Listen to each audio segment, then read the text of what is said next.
how to voice search on Samsung Smart TV. Now, if you have your remote with you, you can see a microphone option.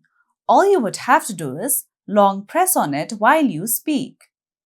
Now, I'm gonna say open YouTube.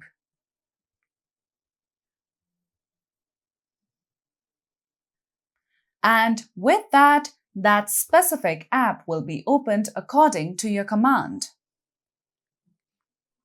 Now, from your main homepage, if you wish to search for specific apps, you can go to the option of search at the left-hand side corner.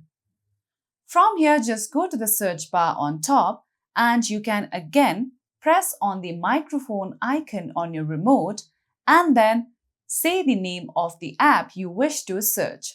For instance, YouTube.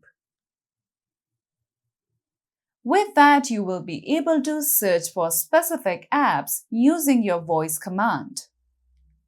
So that's it for today's video, and at last, don't forget to subscribe to our YouTube channel.